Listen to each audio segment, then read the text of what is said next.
ஒரு 5 தரமான WWE இருக்க சூப்பர் ஸ்டார்லாம் ரீயூனியன் ஆகுறதுக்கான வாய்ப்பு இருக்குது. வரப்போற மே 10ஆம் தேதி நடக்கிற பேக்லாஷ் ஈவென்ட்ல அந்த 5 ரீயூனியன்லாம் வாய்ப்புகள் இருக்கலாம், இல்லாமலும் போகலாம். இது வந்து ரூமர் தான். நடக்கலாம், நடக்காமலும் போகலாம். இவங்கலாம் வந்துட்டு ரீயூனியன் ஆகுவாங்க அந்த ரெஸ்லரோட அப்படின்னு சொல்லிட்டு பேக்லாஷ் ஈவென்ட்ல இப்போதைக்கு சொல்றாங்க. இப்போதைக்கு ரூமர் தான். அந்த 5 ரீயூனியன் வந்துட்டு யாரெல்லாம் இருக்கலாம்னு சொல்லிட்டு நம்ம இந்த வீடியோல ஃபுல் டீட்டெயில்டா பார்க்க போறோம்.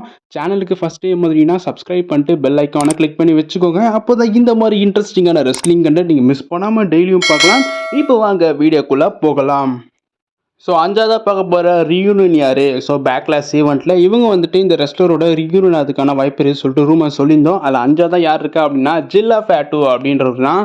ஸோ ஜேக்கப் ஃபேட்டோ அவர்கள் வந்துட்டு அவரோட யுனைடெட் ஸ்டேட் சாம்பியனை ஃபேட்டல் 4-வே மேட்சாக வந்துட்டு பேக்லாஷ் ஈவெண்ட்டில் டிஃபெண்ட் பண்ண போகிறாங்க. யார் யார் கூட அப்படின்னா ட்ரூ மெக்கின்டையர் வெர்சஸ் டேம் பிரிஸ்ட் வெர்சஸ் எலை நைட்டுக்கு வெர்சஸ் ஜேக்கப் ஃபேட்டோ இவங்களுக்குள்ளே வந்துட்டு ஒரு ஃபேட்டல் 4-வே மேட்ச் வந்து நடக்க போகுது. இதில் கண்டிப்பாக ஜேக்கப் ஃபேட்டோக்கு ஒரு மேஜர் இஷ்யூவாக வந்துட்டு ஆப்போனன்ட் சைட்லேருந்து கிடைக்குதோ இல்லையோ, ஆனால் கூட இருக்கிறவங்க கிட்டேருந்து கிடைக்கும். அது யாருன்னு சொல்லிட்டு உங்கள் எல்லாருக்கும் தெரியும். சோலோ சிக்கா அவர்கிட்ட தான்.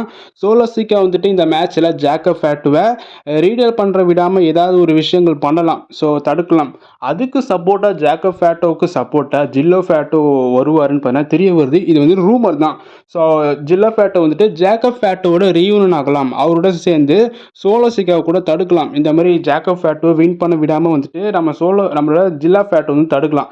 ஸோ ஜில்லா ஃபேட்டோ வந்துட்டு யார் அப்படின்றது நம்ம எல்லாருக்கும் தெரியும். அவரும் வந்துட்டு அனோய் ஃபேமிலி சேர்ந்தவர். அது மட்டும் இல்லை, லெஜெண்டரி ரெஸ்லராக இருக்கிற ஒமேகா அவரோட சன்னு தான் வந்துட்டு ஜில்லா ஃபேட்டோ. ஸோ அதனால் வந்துட்டு ஜேக்கப் ஃபேட்டோவுக்கு அவரோட ரீயூனியன் ஆகலாம். ஸோ அவரோட சேர்ந்து வந்து பார்த்தீங்கன்னா இருக்கலாம். அதனால பேக்லாஷ் ஈவெண்ட்டில் சர்ப்ரைஸாக இவர் கூட வரலாம். இது வந்து ரூமர் தான். நடக்கலாம், நடக்காமலும் போகலாம். ஸோ அதான் ஜேக்கப் ஃபேட்டோ அண்ட் ஜில்லா ஃபேட்டோ. 4ஆவதா இருக்கிற ரெஸ்லர் யார் அப்படின்னா ஆர்ட்ரூத் அண்ட் ஜான் சீனா. ஸோ இவங்க 2 பேரும் ரீயூனியன் ஆகலாம். ஸோ உங்கள் எல்லாருக்கும் தெரியும் பேக்லாஷ் ஈவெண்ட்டில் வந்துட்டு நம்மளோட ஜான் சீனா வெர்சஸ் ராண்டி ஓர்டனுக்கான for the undisputed WWE championship மேட்சுக்காக வந்து பார்த்தீங்கன்னா நடக்க போகுது. அந்த ஒரு மேட்ச்சில் வந்து பார்த்தீங்கன்னா கண்டிப்பாக இன்டர்ஃபேஸ் இல்லாமல் அந்த மேட்ச் எண்டே ஆகாது. அதனால் ஆர்ட்ரூத் கூட ஒருவேளை சீனாக்கு சப்போர்ட்டாக கூட வரலாம். ஸோ உங்கள் எல்லாருக்கும் தெரியும் சீனாவும் மற்றும் ஆர்ட்ரூத்துக்கு ஒரு எவ்வளோ பெரிய கெமிஸ்ட்ரி WWE இருக்குதுன்னு சொல்லிட்டு. அதனால் வந்துட்டு ஆர்ட்ரூத் வந்துட்டு ஜான் சீனாவுக்கு காப்பாற்றுற விதமாக கூட நம்ம ஆர்ட்ரூத் உள்ளே வந்து சீனாவை காப்பாற்றலாம். ஸோ ராண்டிக்கு அகெயின்ஸ்டாக. அதனால் வெயிட் பண்ணி பார்க்கலாம். இதுவும் வந்துட்டு நடக்கலாம், நடக்காமலும் கூட போகலாம். அதனால் இந்த ஒரு மெயின் மேட்ச்சில் இன்டர்ஃபேஸ் இல்லாமல் அந்த ஒரு மேட்ச் எண்டே ஆகாது. அதனால் ஜான்சினா சைடில் வந்துட்டு நம்மளோட ஆர்ட்ரூத் வர்றதுக்கான வாய்ப்புகள் ரொம்ப அதிகமாக இருக்குது சப்போர்ட்டாக. 3ஆவதா பார்க்க போகிற ரெஸ்லர் யார் அப்படின்னா தி அமெரிக்கன் நைட்மேர் கோடி ரூட்ஸ் அவர்கள். பயங்கர ரூமராக போகுது பேக்லாஷ் ஈவெண்ட்டில் வருவார் அப்படின்னு சொல்லிட்டு. பட் நம்மளோட சீனா சைடில் வந்துட்டு ஆர்ட்ரூத் இருந்தார்னா கண்டிப்பாக ராண்டி ஓர்டன் சைடில் நம்ம கோடி ரூட்ஸ் வருவார் அப்படின்னு சொல்லிட்டு ரூமர் போகுது. ஸோ அதான். ஸோ ராண்டிக்கு சைடாக நம்ம கோடி ரூட்ஸ் வந்துட்டு சேவ் பண்ணுவார். ஸோ அதனால் கோடியும் ராண்டியும் ரீயூனியன் ஆகுவாங்க அப்படின்னு சொல்லிட்டு பழைய ஒரு டேக் டீம் தான் இவங்க 2 பேரும் நம்ம எல்லாருக்கும் தெரியும் அப்போது. பட் ஆனால் திரும்ப வந்துட்டு இவங்க 2 பேரும் ரீயூனியன் ஆகுவாங்கன்னு சொல்லிட்டு கேட்டிங்கன்னா அது டவுட்டு தான். ஏன்னா கோடி திரும்ப வந்தாலும் சாம்பியன்ஷிப்புக்கு தான் மோதுவார். ஏன்னா கண்டிப்பாக ஒரு ரீமேட்ச் கண்டிப்பாக கேட்பார். ஏன்னா ரெஸ்லர்மீனியாலாம் அவர் வந்துட்டு க்ளீனாக தோக்கல.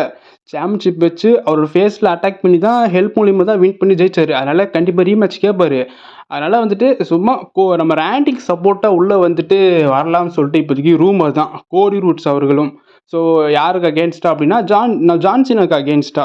ஸோ இது நடக்குமா இல்லைன்னு சொல்லிட்டு கேட்டிங்கன்னா கண்டிப்பாக நடக்கிறதுக்கான வாய்ப்புகள் ரொம்ப கம்மி தான். பட் இது ரூமராக பார்த்தீங்கன்னா இப்போதைக்கு போகுது. ஸோ வேணும்னா இப்படி கூட நடக்கலாம்.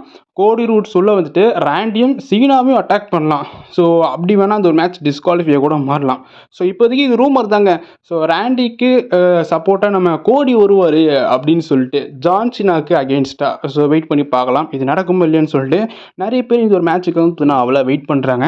One of the legendary wrestlers 2 பேரும் ஃபேவரட்டான 90s கிட்ஸ்க்கு ஃபேவரட்டான ரெஸ்லர் சீனா மற்றும் Randy. So one last time கண்டிப்பாக நிறைய பேர் எதிர்பார்ப்பீங்கன்னு சொல்லிட்டு நம்புகிறேன். அந்த மேட்சை பற்றி உங்கள் கருத்துன்றதை கமெண்ட்டில் தெரிவிங்க. இப்போ வாங்க நம்ம அடுத்தது வந்துட்டு யார் ரீயூனியன் சொல்லிட்டு இப்போ பார்க்கலாம். 2வது பார்க்க போற ரீயூனியன் யாருன்னா, ரே ஃபீனிக்ஸ் அண்ட் பென்டா. ஸோ உங்க எல்லாருக்கும் தெரியும். ரே ஃபீனிக்ஸ் மற்றும் பென்டா அவர்கள் வந்துட்டு ரியல் லைஃப் பிரதர்ஸ். ஸோ 2 பேரும் வந்துட்டு ரியல் லைஃப் வந்து பார்த்தா அண்ணன் தம்பிங்க. அண்ட் ஏஇடபிள்யூ இருக்கும்போது லூச்சா ப்ரோஸ் சொல்லிட்டு ஒரு டீமோட இருந்தாங்க. ஆனால் என்னைக்கு இவங்க வந்துட்டு டபிள்யூடபிள்யூக்கு வந்தாங்களோ, ஸோ ட்ரிபிள் ஹெச்சோட கிரியேட்டிவ் டீம் அவரோட அண்டர் டீமில் இருந்ததோ, அப்போதுலேருந்து 2 பேருமே வந்துட்டு டேக் டீமாக பயன்படுத்தவே இல்லை. யார் அப்படின்னா ரே ஃபீனிக்ஸும் மற்றும் பென்டாவை. அதனால வந்துட்டு இன்டர் கான்டினென்டல் சாம்பியன்ஷிப் மேட்ச் வந்து நடக்க போகுது. Dominik Mysterio versus Penta. இதில் வந்துட்டு ரே ஃபீனிக்ஸ் கூட பென்டாக்கு சப்போர்ட்டாக வரலாம். ஸோ ரீயூனியன் ஆகலாம். ஸோ இதுவும் வந்துட்டு நடக்கலாம், நடக்காமலும் போகலாம்.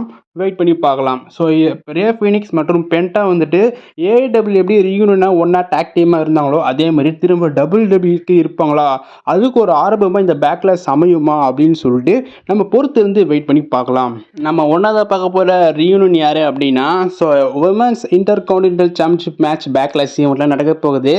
பெக்கி லிஞ்ச் வெர்சஸ் லைகா வல்கேரியாக்கான women's intercontinental championship match. இந்த ஒரு மேட்ச்சில் வந்துட்டு பெய்லி கூட வந்துட்டு நம்மளோட லைரா வல்கேரியாவுக்கு சப்போர்ட்டாக கூட வரலாம். இவங்க நமக்கு தெரியும் ஆல்ரெடி 2 பேருமே வந்துட்டு முன்னாள் டேக் டீமாக இருந்தாங்க.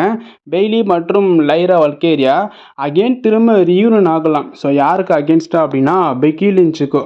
ஸோ அதனால் வந்துட்டு இதில் புதுசாக வந்துட்டு பெய்லிக்கும் பெக்கி லிஞ்சுக்கும் அகெயின் ஒரு புது ஃபீடு கூட போகலாம். ஸோ வெயிட் பண்ணி பார்க்கலாம் இது நடக்கும் இல்லையான்னு சொல்லிட்டு. பட் இப்போதைக்கு வந்து பார்த்தீங்கன்னா ரூமராக தான் போகுது. ஸோ நான் சொன்ன இந்த 5மே வந்து பார்த்தீங்கன்னா ரூமர் தான். நடக்கலாம், நடக்காமலும் போகலாம்.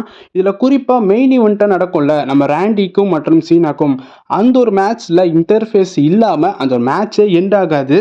அதனால் வந்துட்டு நிறைய பேர் வந்து பார்த்தீங்கன்னா அவ்வளோ வெயிட் பண்ணியிருப்பீங்க. அதனால் அந்த ஒரு மேட்ச் பார்த்தீங்கன்னா கண்டிப்பாக ஸ்பெஷலாக தான் இருக்கும். ஏன்னா ஒன் லாஸ்ட் டைமாக நடக்குது நம்ம ரேண்டிக்கும் சீனாக்கும். அதனால் எந்த மேட்ச்சில் வந்துட்டு ரீயூனியன் ஆகுறாங்களோ இல்லையோ, ஆனால் அந்த ஒரு மேட்ச்சில் கண்டிப்பாக ஏதாவது ஒரு இன்டர்ஃபேஸ் இல்லாமல் அந்த ஒரு மேட்ச் எண்டே ஆகாது. அதுதான் உண்மை.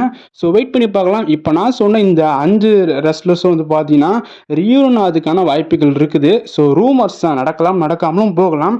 இதில் எது நடந்தால் நல்லாயிருக்கும் பேக்லாஷ் ஈவெண்ட்டில் அப்படின்னு சொல்லிட்டு உங்களோட கருத்தை கமெண்ட்டில் தெரிவிங்க. ஸோ என்னை பொறுத்தளவில் வந்துட்டு நம்மளோட பென்டாக்கு சப்போர்ட்டாக ரே ஃபீனிக்ஸ் வந்தால் நல்லாயிருக்கும் அப்படின்னு சொல்லிட்டு என்னோட கருத்து. ஸோ உங்களோட கருத்து என்னன்றத கமெண்ட்டில் தெரிவிங்க, பார்த்து தெரிஞ்சுக்கிறேன். இந்த வீடியோ அவ்வளோதான். இந்த வீடியோ பிடிச்சிருந்தா ஷேர் பண்ணுங்கள், லைக் பண்ணுங்கள், மறக்காமல் சப்ஸ்கிரைப் பண்ணிட்டு சப்போர்ட் பண்ணுங்கள். அப்போ தான் வீடியோ ரெகுலராக வரும். நம்ம சேனலில் இதுக்கப்புறம் டெய்லி 2 or 3 வீடியோஸ் டெய்லி இதுக்கப்புறம் வரப்போகுது. அதனால் சப்ஸ்கிரைப் பண்ணிட்டு வச்சுக்கோங்க. அப்போ தான் தொடர்ந்து உங்களால் பார்க்க முடியும். பெல் ஐக்கானும் கிளிக் பண்ணி வச்சுக்கோங்க. நம்ம சேனலுக்கு எதாவது நீங்கள் ஹெல்ப் பண்ணணும்னு நினச்சிங்கன்னா ஜாயின் பட்டன் மூலிமா நீங்கள் ஏதாவது உங்களோட சப்போர்ட்டை நீங்கள் தெரிவிக்கலாம். இது எல்லாமே வந்துட்டு உங்களோட சாய்ஸ் தான். ஸோ உங்களோட விருப்பம் தான். பண்ணலாம், பண்ணாமலும் இருக்கலாம். அது வந்துட்டு உங்களோட விருப்பம். ஸோ ஜாயின் பட்டன் மூலிமா நீங்கள் ஏதாவது ஹெல்ப் பண்ணணும்னு நினச்சிங்கன்னா சப்போர்ட் பண்ணலாம். ஸோ அவ்வளோதான் இந்த வீடியோ. இந்த வீடியோ இவ்வளோ தூரம் கடைசி வரைக்கும் பார்த்ததுக்கு ரொம்பவே நன்றி. நான் அடுத்த ஒரு வீடியோவில் நான் உங்களை எல்லாரையும் சந்திக்கிறேன். நன்றி, வணக்கம்.